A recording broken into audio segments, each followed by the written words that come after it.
दरअसल हमारे साथ हमारे अनिल श्रीवास्तव राही जी ये भी गुरु से जुड़े हैं और कविता क्षेत्र में इन्होंने भी बहुत सारे पुरस्कार पदक और तमाम सारी कविताएं इन्होंने की हैं।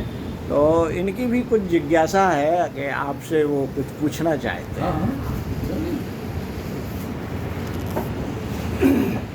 आज हम जो है यहाँ अनंत पाल सिंह भदौरिया जो गायत्री मिशन के वरिष्ठ परिजन हैं और जोन प्रभारी भी रह चुके हैं ग्वालियर में, आज उनके निवास पर आए हैं। तो उनकी और हमारे साथ हमारे बहनों को साले साहब हैं अनिल श्रीवास्तव जी, ये भी गायत्री परिवार से जुड़े हुए हैं। उनकी जिज्ञासा हुई, इच्छा हुई कि जो कुंडलियाँ उनकी जो रोज़ कम से कम 10 ग्रुप के ऊपर जाती है सुबह 5 बजे, उनका ग्रुप बनाया हुआ है, उसके ऊपर भी जाती है गायत्री ज्ञान मंदिर उड़ई में। तो उनने मिलने की इच्छा जाहिर की उनके साथ मैं भी आ जाऊँ। हालांकि मुझे ये सौभाग्य पहली बार ही प्राप्त हुआ है, भाई साहब तो कई बार कह चुके थे लेकिन नहीं आ पाया। तो आज हम बैठे हुए हैं उनके पास में।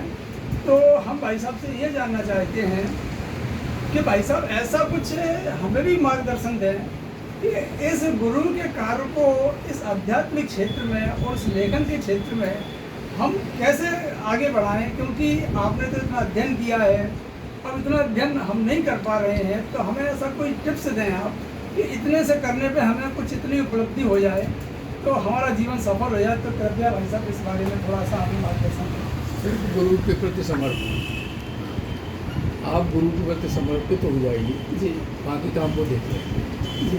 आपको कुछ करने की जरूरत नहीं, केवल समर्पण।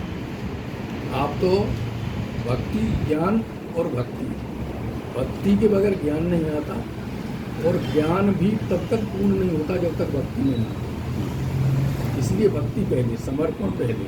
गुरु के प्रति अगर आपका समर्पण पूरा हो जाएगा, बाकी उनके ऊपर छोड़ दो, फिर तो मुझे कुछ करनी नहीं, वही करें।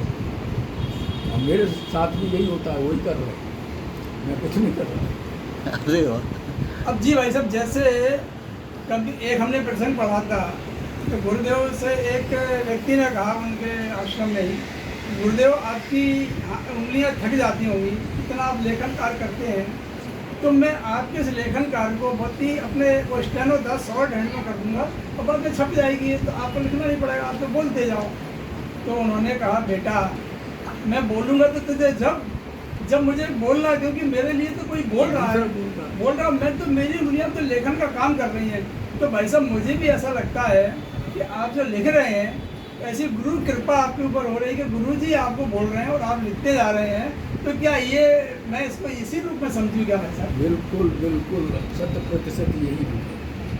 क्योंकि जब हम लिखने बैठते हैं ना लिखने को, तब मुझे नहीं लगता कि मैं क्या लिखूंगा। अच्छा। लेकिन जब लिखना शुरू होता है ना तो वो लिखता चला जाता है, फिर वो रुकता नहीं है। उनकी कुंडलियाँ क्या लिख रहे हैं वो अपने आप बनती चली जाती है। अच्छा। पहले से अगर आप पूछो कि कोई कुंडलियाँ बोल दो तो मैं नहीं बोलती शायद। हाँ। लेकिन जैसे ही लिखने बोलता हूँ तो बैठता हूँ तो कुंडलियाँ बन जाती हैं। वो बाकी जो भी लिखने बैठता हाँ, हूँ बनता चला जाता, विचार आते चले जा रहे हैं। हाँ। इसका अर्थ यही हुआ कि कोई बोल रहा है, लिख रहे हैं, सही बात है। जो उनके साथ था वो ही मेरे साथ कर रहे हैं। हाँ, बिल्कुल बिल्कुल।